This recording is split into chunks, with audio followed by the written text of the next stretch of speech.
There are so many black swans just floating around ready to make impact.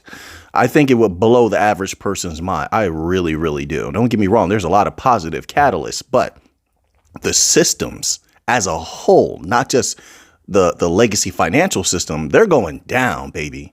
They're going down, and something big is coming. And this is why all the big companies are preparing themselves, positioning themselves, because in that downfall, there's going to be a lot of money made, but also there's going to be a lot of pain felt. There's a balance to this, right? There's another reason why I think the FUD has been higher than normal. Not only FUD in things like, let's say, XRP, just illogical, completely illogical FUD that is going against the visible trajectory of where XRP is going. Not just things like that, but look at how even things that were known as safe havens, like U.S. Treasuries, for example, which have been used as like this destabilizing mechanism for quite some time. But even U.S. Treasuries now, they're bringing the turbulence there. There's so many FUD articles on U.S. Treasuries, and I get it. You know, and United States is very, very shaky right now, especially when it comes to debt, their debt crisis, and, you know, the potentiality of a multipolar world where, hey, what happens if one day they can't pay up, So I get that. But the FUD has been, I think, used like a scalpel, where they're surgically making sure that everything has a possibility of being unstable. And then let's not even talk about the stock market and all of the calls for a crash in the stock market, right? You have seen those articles. So then what we're seeing is that there is this element of instability in everything right now. Why? Because there's something big coming. They have to bring down the old system. We've seen them doing it little by little. They've been chiseling away at the old system, right? They chiseled away at the banks. They did that on purpose, raising interest rates. Not only did that injure the banks, of course, you've seen a lot of them are going to go down again. We've seen it this year a little bit. That's just the beginning. I'm going to anticipate in 2024 or 2025, we're going to see a bevy of banks go down once more. Not only that, but the crushing of small businesses, the crushing of the middle to lower class. That middle class is getting devastated left and right. I know by now you had to see the data, right? I've put it out there many times in many articles. Elimination of the middle class struggling. And so once again, that two-tier society aspect comes into play, right?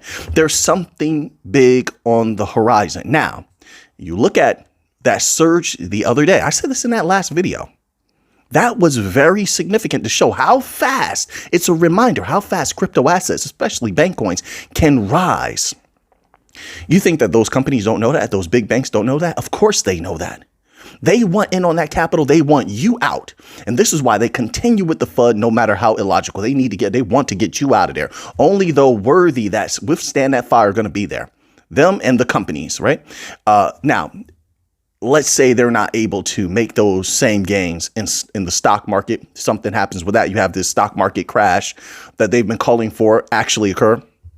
You have the lack of trust in U.S. Treasuries, or now you have this FUD about U.S. Treasuries not being a safe haven. Of course, the United States having a cadre of problems.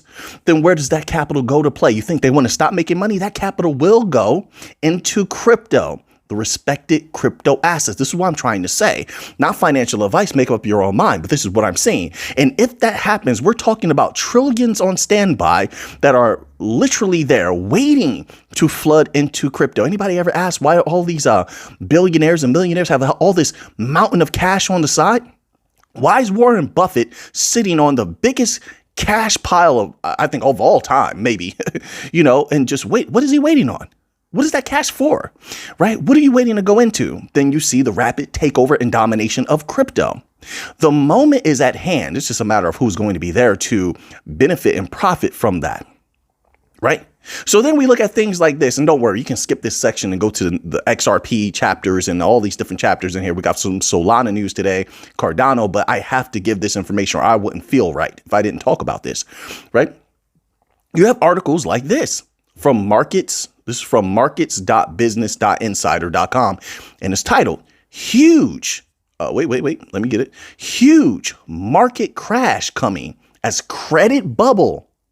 That credit was always going to bite them in the rear end as credit bubble set to burst. This is coming from Mark Spitznagel. I think most of us are very familiar with Mark Spitznagel.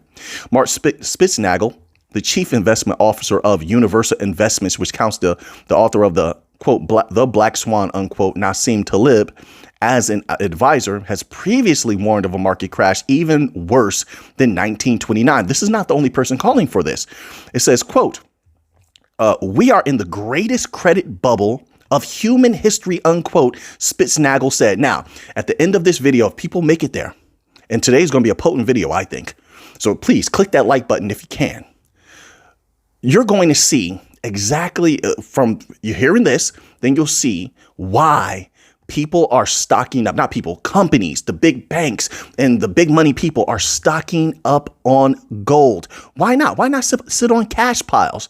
We all know why they're not sitting on cash or something else. They're sitting on gold. This system is going down. I don't know when. I just know that it's swaying in the wind and they want to be prepared. Well, I want to be prepared as well.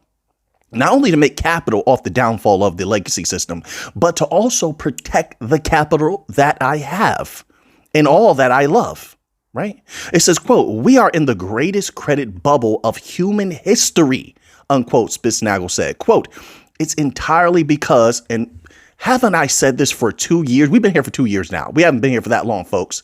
2021 to 2022, 2023.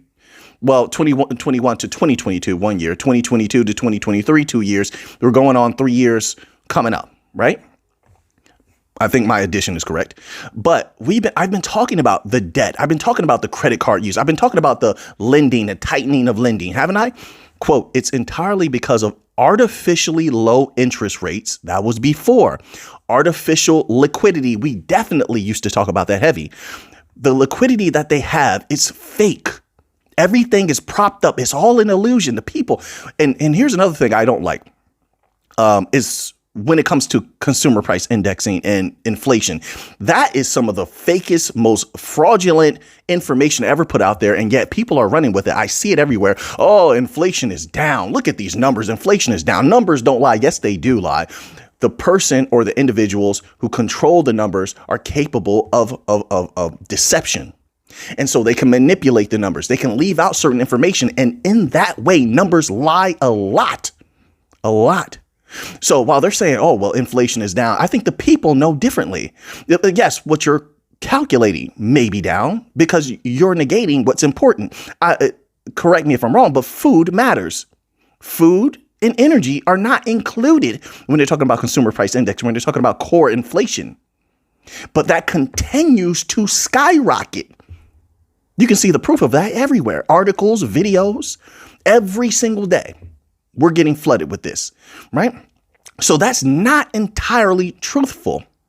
But even there, you see the pressure being applied globally, right? Globally to the financial systems, to people's finances. It says here, but it's fake. The liquidity is fake is what I'm saying. Artificial liquidity in the economy that has really happened in a big way since the great financial crisis. I think after this, you're going to have a great financial crisis part 2 or some other name, because I think that what we're heading towards is much bigger than that. I really do. Especially then you add in the trouble that they're having with the US dollar. Do you see everything sort of coalescing together? This is just the raw truth. And this is why people are going into things like XRP, XLM, Algorand, Quant, whatever. There's others. I just can't go through all of them. But they're going into these things for a hope that it will give them generational wealth or riches, whichever one, that they can save, and it will help them. Not everybody thinks like this, but a lot of people do, that it will help them to get through whatever this crisis is that's coming soon. Everything that has a beginning has an ending. And the system definitely began in a crooked way. And my father used to tell me, he used to say, Mick, if something begins crooked, it ends crooked. And that's exactly what we're looking at. The system began in a very foul way. And now it's going to end in a very foul way. It began mediocrely. It ends mediocrely. What was in the beginning is in the end. right? We've heard that many times before. It says, quote, and credit bubbles end. They pop. There's no way to stop them from popping. Debts need to get paid or they end in default. And of course, the debt burden today is at a level that cannot be repaid, unquote, he said. All right, so now let's move on here. So last video we did was on Monday. Then I took the day off on Tuesday. But on that Tuesday, we saw everything rapidly plummet.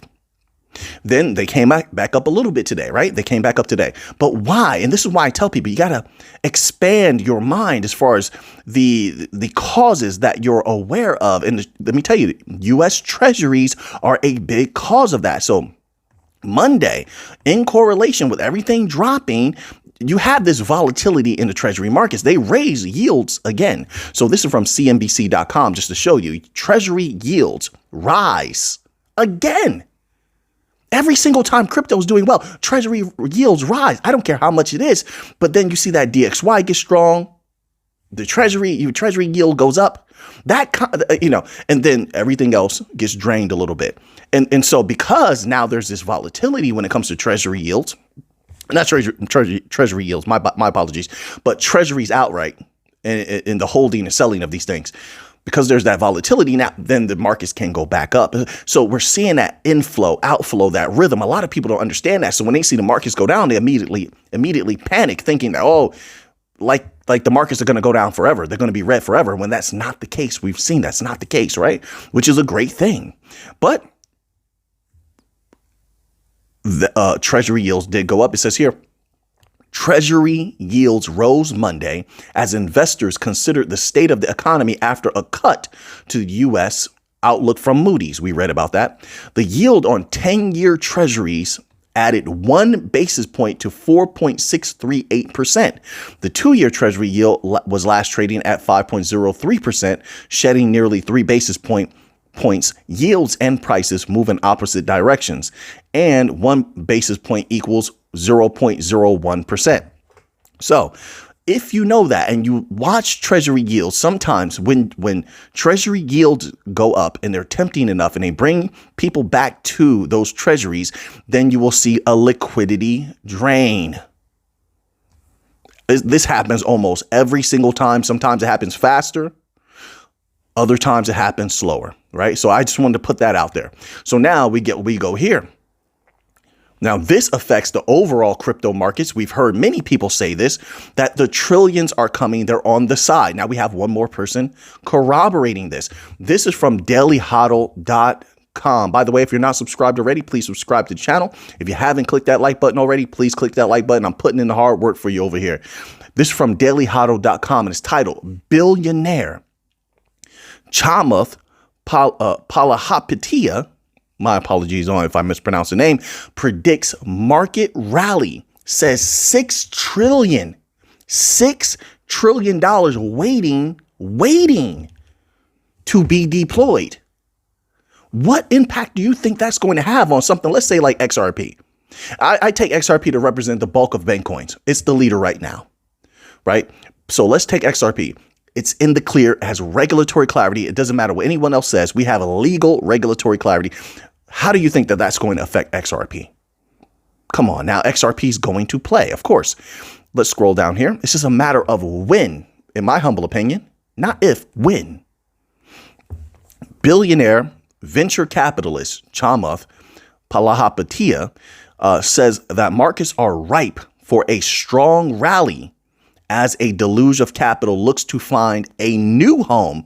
Wait a minute. Why are you phrasing it like that? A new home? So they're coming out of what? What was sold massively? All right, wait, I'll make it easier. What was sold by large bankers recently? Massively. Do you see what's coming? Money will move out of other markets, sit on the side, and wait for crypto to skyrocket like it always does. They all know this. The only people that are in denial of the explosion that is coming for the cryptocurrency industry are regular retail investors who lack patience and lack the foresight to see what's coming. But this is nothing new. Retail is always like that.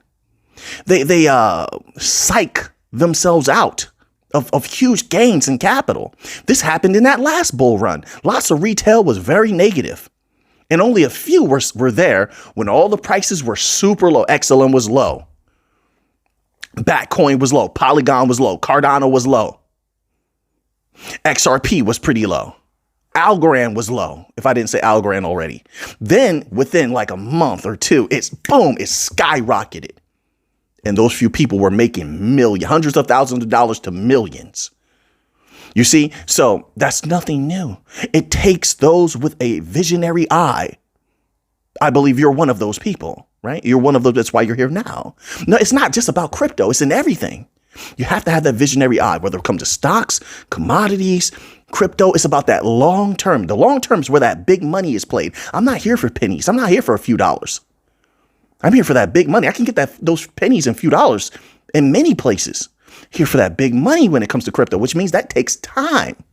That takes building. That takes actuation on partnerships. It takes a soul of steel, a mind of steel. But to each his own. Let's continue on here. It says, in a new episode on the All In podcast, the billionaire says that the macro picture is starting to look positive for the United States. Yes, because they're getting ready to unleash capital, the likes of which nobody has ever seen. They're almost fully dominating crypto, buying up all the Bitcoin miners and ETFs that can control everything. Really, look at it. You just say the word ETF, things start to skyrocket. That's control. That's power. They know that. They're going to make the big bank off of this. And they're not going to play any games.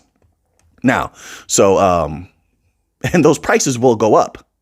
As long as the price goes up, that's what matters the most to me. So when it goes up and it reaches acceptable stability, acceptable volatility, that doesn't mean it's a stable coin. Is gold a stable coin? Absolutely not. But does gold have an acceptable volatility? Yes, it does. Yes, it does. And I think that most of these cryptos will move like gold. That's just their nature. Watch when they move up at different times and then watch their consolidation. It looks very similar to how gold moves. But anyway, I don't want to get too deep into that. The Social Capital Founders first looks at the Consumer Price Index. That's a mistake, in my humble opinion, which tracks the country's rate of inflation over time. Yeah, except it negates people paying tons of capital for energy, people paying tons of capital for food. There's other things as well, skyrocketing. So that doesn't mean, so these numbers are very, very deceptive. It makes it seem like, oh, the economy's doing good. The people are doing well. This is why I keep hearing them say, oh, the people are strong. The economy is strong, when it's not. And the people getting laid off left and right. Massive bankruptcies everywhere. You had a wood producing company that produced those little wood pieces and stuff people use for their lawn and different things. They're going bankrupt. Massive amount of stores closing up. The people are doing so bad that they're just robbing stores blind. To the point stores can't put the products out there. They got to put products behind plastic. They got to put products just a picture of it out there. Then you got to request a product. That doesn't sound like things are going well. But they're trying to keep the people blind, keep them distracted. And then when things go off, only those who are aware, which is a few, benefit. It's all about distracting. They want to distract the people. They want to lead them in this direction while all the good stuff is happening over here. Lull them to sleep. This is what they do. Anyway, it says, according to Palahapatia, the CPI is starting to roll over, indicating that high inflation rates are a thing of the past. You agree with that? It says, quote, if you do, I can respect your thoughts. I'm not here to convince anybody of anything. I research and report. Quote, we are really in a decent place with inflation. Really?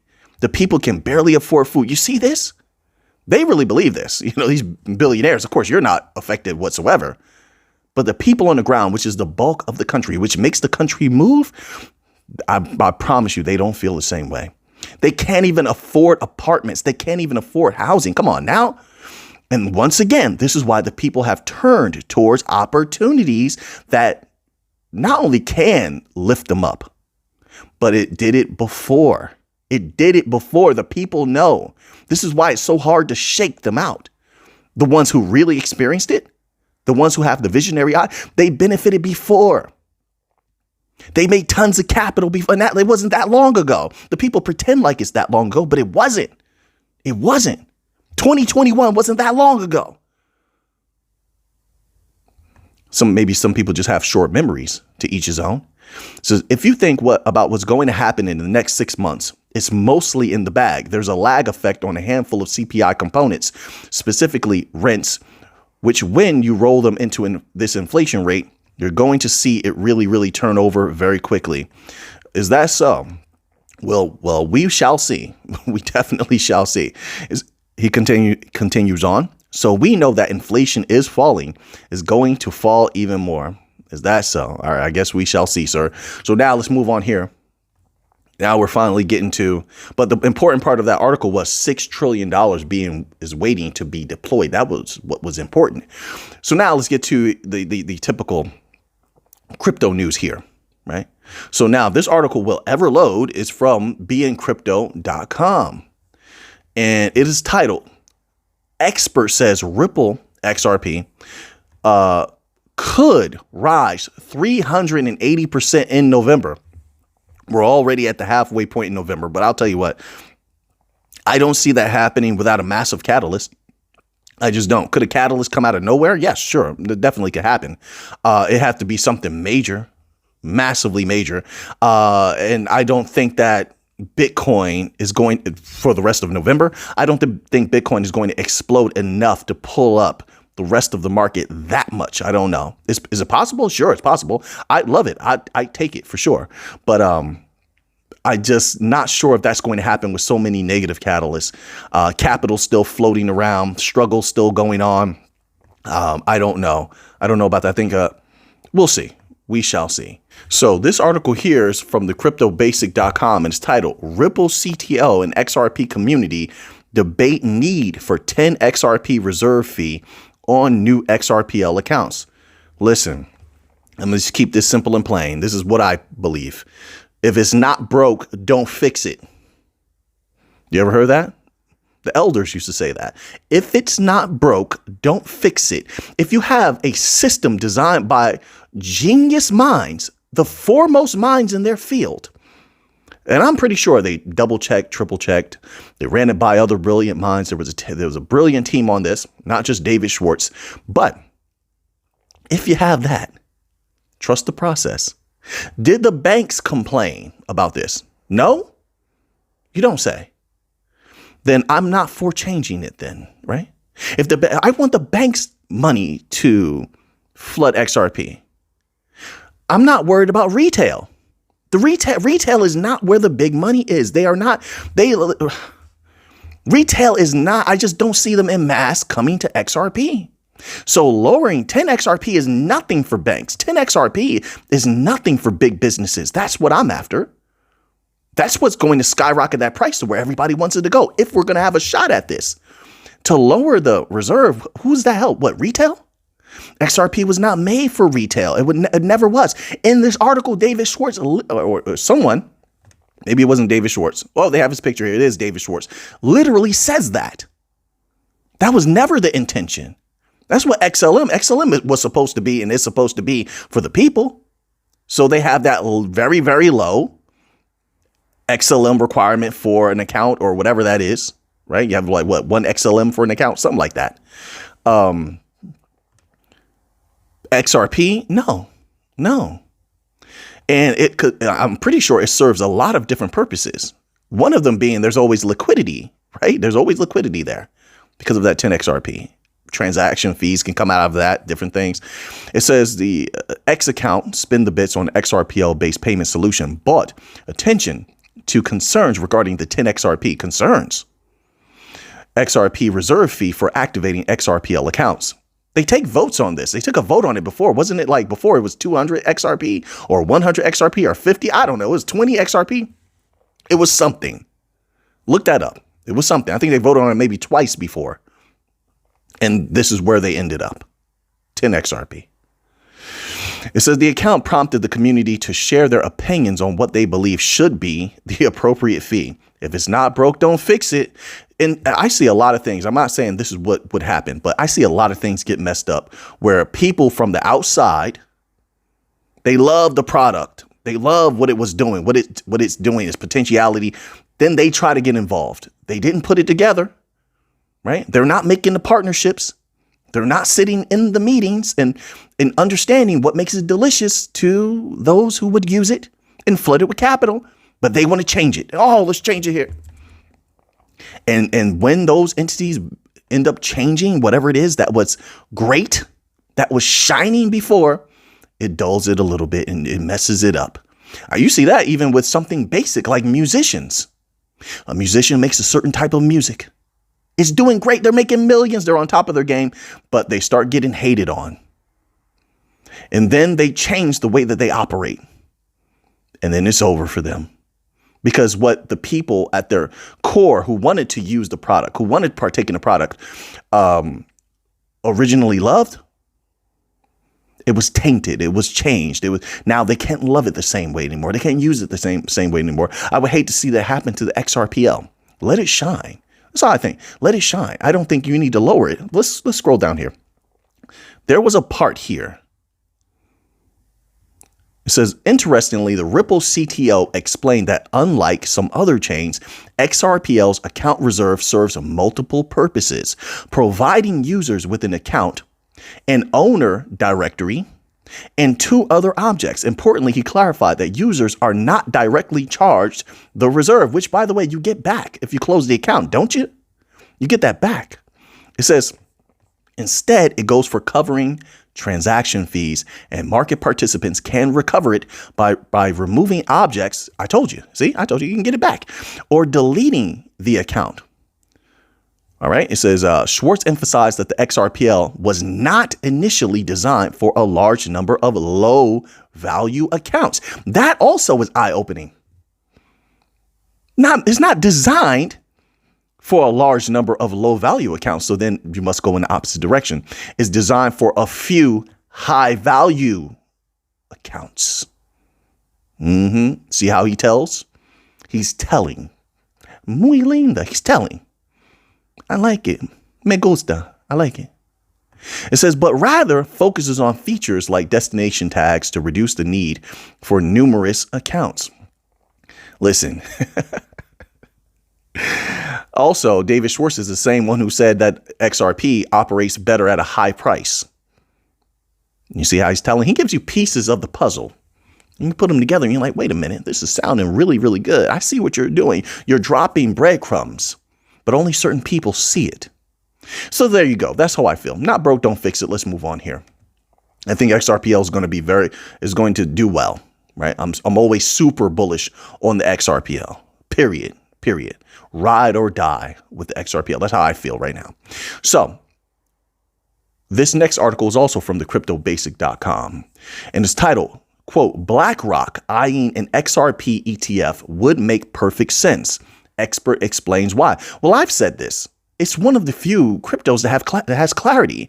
Do you honestly believe, because I don't, that BlackRock wants to make money off of Bitcoin? Bitcoin has clarity. Ethereum, right? And that's it? So you mean to tell me they wouldn't want to make money also off of XRP, which has legal clarity? That was literally made to be, I brought this up, I showed you the article about a week ago, literally made to be Bitcoin for the banks. Ripple said that themselves in articles long ago. I told you this multiple times. I told you. You think that they wouldn't want to have a piece of that? And here's the beauty of it.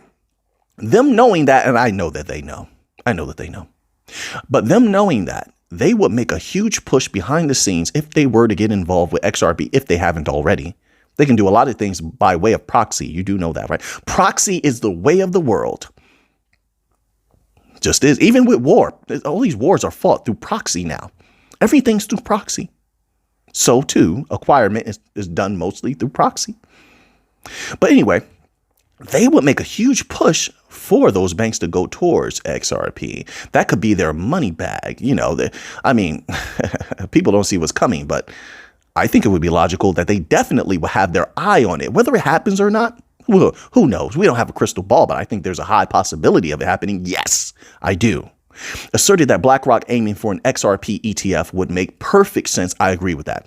Explaining the reasoning behind his sentiment. It says here, recall that ruckus recently erupted following the discovery of an iShares ETF. We know about all of that. A lot of people informed me. I didn't cover it here on the channel, but a lot of my people informed me of what was going on and what happened. All right, but let's skip that little part because we don't need to revisit that. It says XRP, a crucial element in the financial system. Talking to X, Al Jarrah pointed out that XRP is a pivotal element. Yes, it is. Yes, it is. Whether people like it or not, believe it or not, doesn't make a difference. It changes nothing. Changes nothing. It says element in the growing financial system, arguing that the asset could represent the most effective way to redistribute or consolidate wealth back to the masses. The masses? No, I don't think so. No. Listen, the people, I don't know how to phrase this because I hate to say elitist, people at the top. It makes it sound like they're up here and they're really not. They're really some of the most grimy beings ever to live on earth. But I don't know how else to phrase that. So I'm just going to use an expedient term. The powers that be. I think that's expedient, right? So the powers that be don't want the masses to have wealth. No, they don't. They're trying everything in their power to keep the people down here.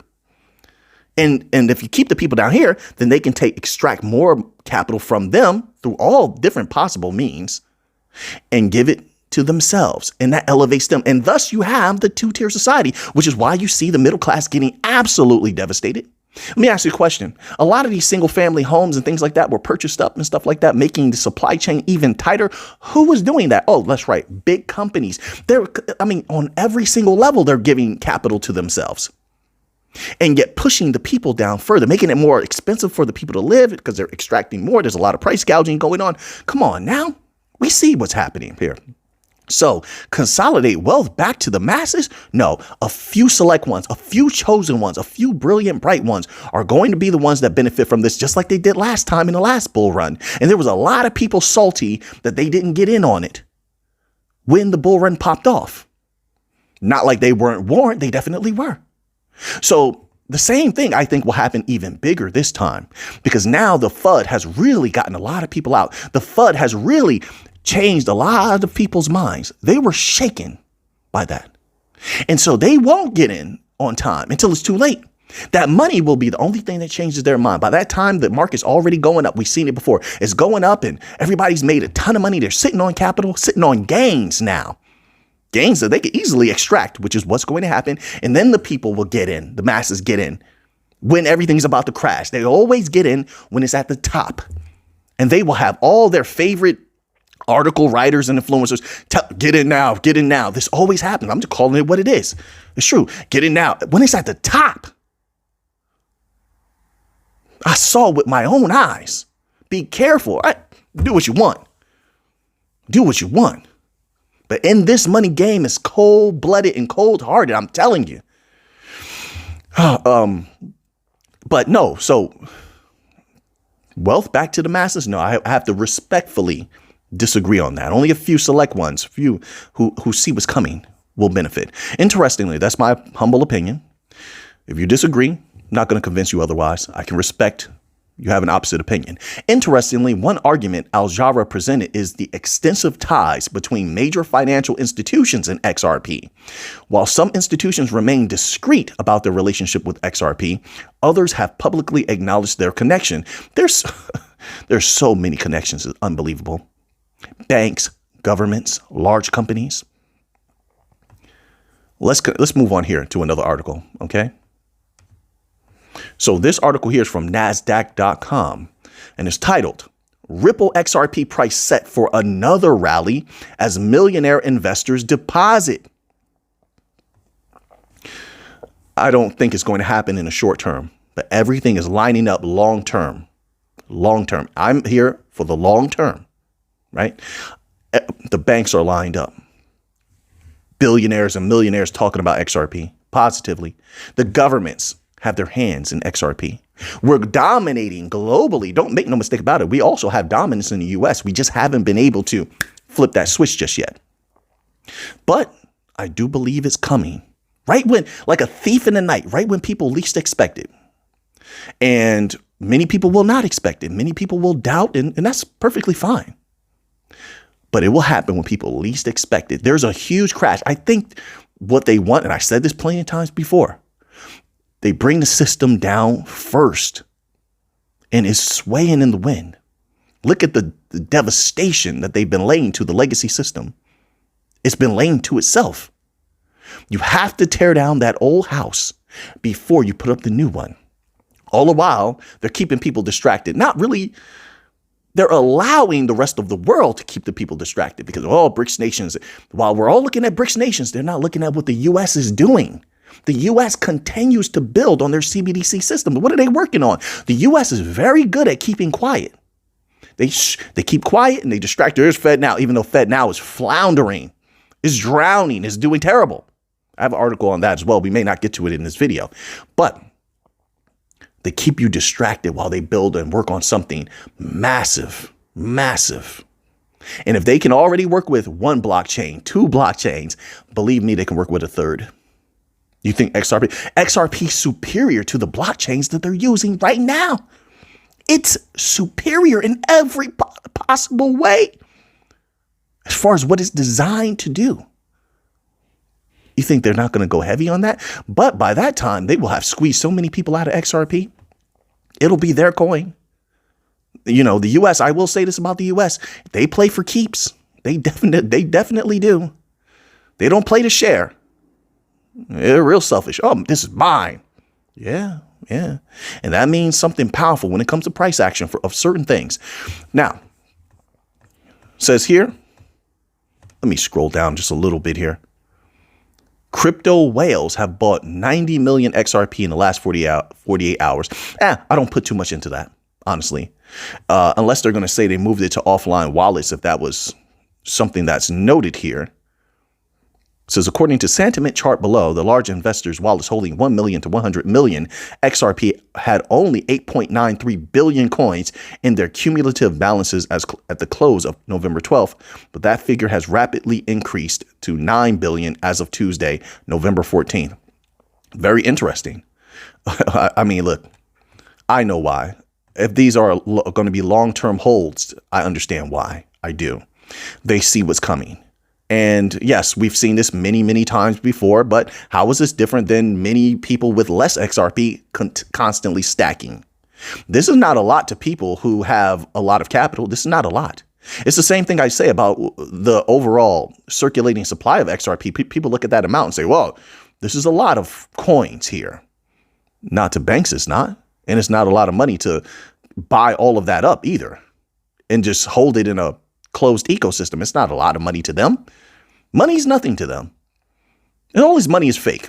They issue debt themselves. Private banks issue debt themselves. It's nothing for them to play with capital like it's toys, right? And they can buy up that XRP. So to a whale also, this is nothing. It's just them stacking, and they'll probably take a little profit too. They play with money. Is very intriguing to them to play with money, right? And play with the markets as well, to have those fates in your hand, right? There's that element also. I could tell you some stories about that, but let's move on here. All right, so we have a little bit of Solana news here, dailyhodl.com. I know the video is getting a little bit longer, but I'm doing my thing today. Usually I hold back and I cut the video down, and I'm not going to do that today. And I've found that because some people will say if the video's shorter, you get more views. Not always. I've had 10-minute videos get less views than a 40-minute video. The people do what the people want to do. If it has an interesting title and an interesting thumbnail, then they'll view the video. That's pretty much how it goes. It's not about length anymore. This is what I've learned. Somebody else may have a different experience. So I might as well just do my thing and just keep flowing. But for those who are here, I'm giving you some potent information. I hope that's what's taken from this. So this article is from the dailyhodl.com and is titled, Top Trader Predicts Bullish Continuation for Solana After Correction. Yeah, I believe that as well. I don't see Solana not being bullish. Of course, there's going to be corrections. There's going to be pullbacks, just like there is for everything else. But it wasn't that bad. It wasn't that bad. And yes, Cardano, Solana continues to have a brilliant future ahead. So let's read this little tidbit here. It says a widely followed crypto trader is predicting that Solana will resume moving to the upside after a sudden retracement. Pseudonymous analyst Blunts tells social media platform X that Solana could soar by more than 22% from its current value. Could soar. Who knows? Who knows? I don't know how high it's going to go.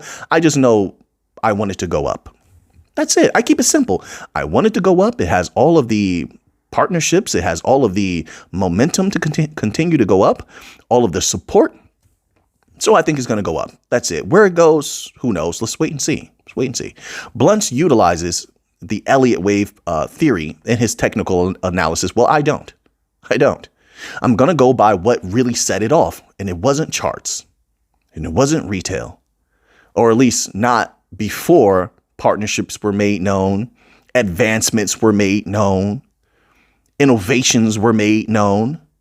And because of those catalysts, then comes, that's the cause, then comes the effect.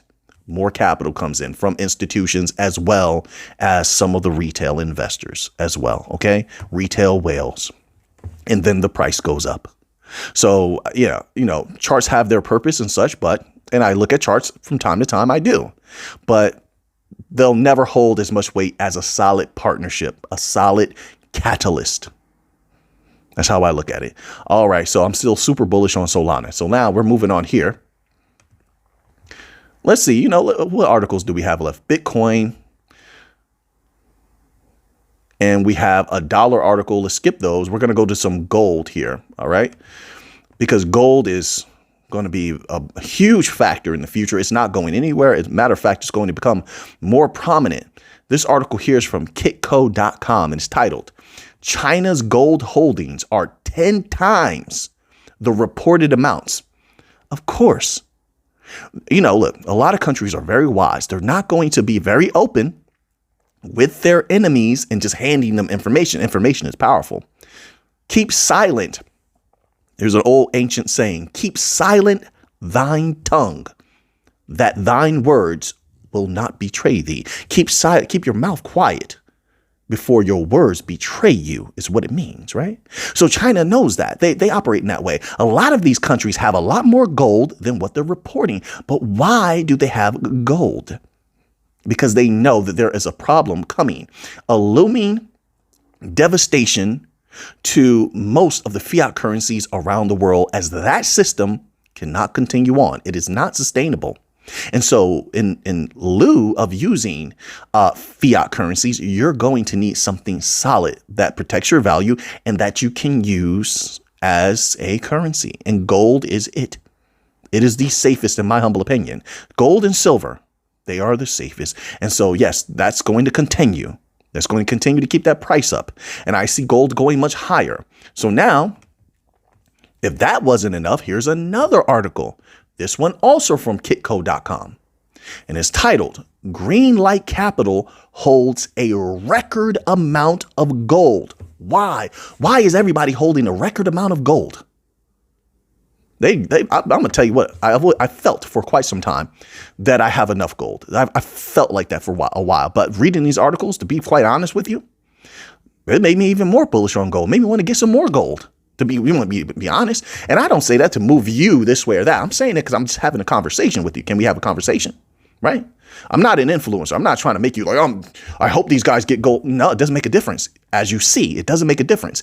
These things that I'm heavy in that we discuss here, mostly central banks are involved, and that's what's keeping the price up. Big businesses involved, and that's what's keeping the price up. That's what matters here. That central bank money, that big bank money. And so made the price continue to stay at that 1900 level, that we got back to 2000 level very, very quickly. And now I don't know where it's at today, but let's see, 1959, it says here on this, if I am to believe this number, not bad. It was at 1980 before. So it moves very, very quickly, very safe around these levels, my humble opinion. But they know something is coming. This is why they're holding record amounts of gold. Let's go here. We got more gold news.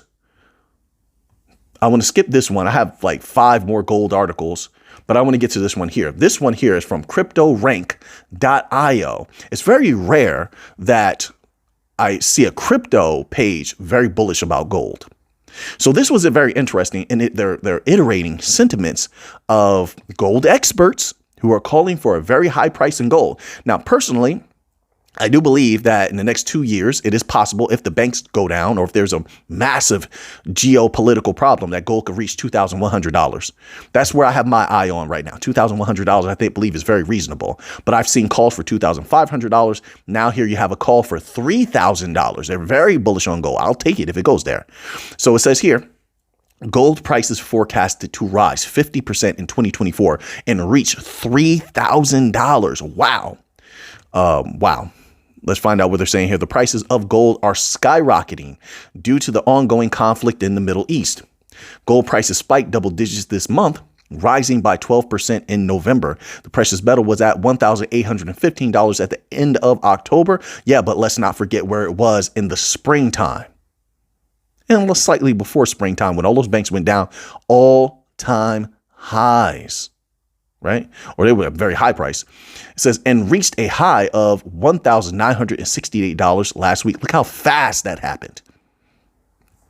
It says, however, it saw a price pullback due to the Fed's hawkish stance on the U.S. dollar on Friday. It was also a pullback because the DXY was super strong. The dollar was strong for a little while.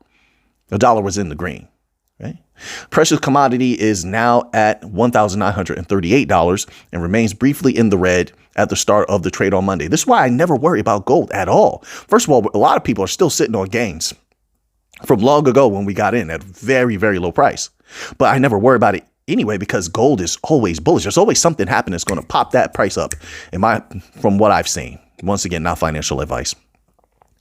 So it says senior commodity strategist Mike McGlone wrote that gold prices could skyrocket further and reach $3,000 next year in 2024. The macroeconomic conditions could push gold prices up and weaken the stock market.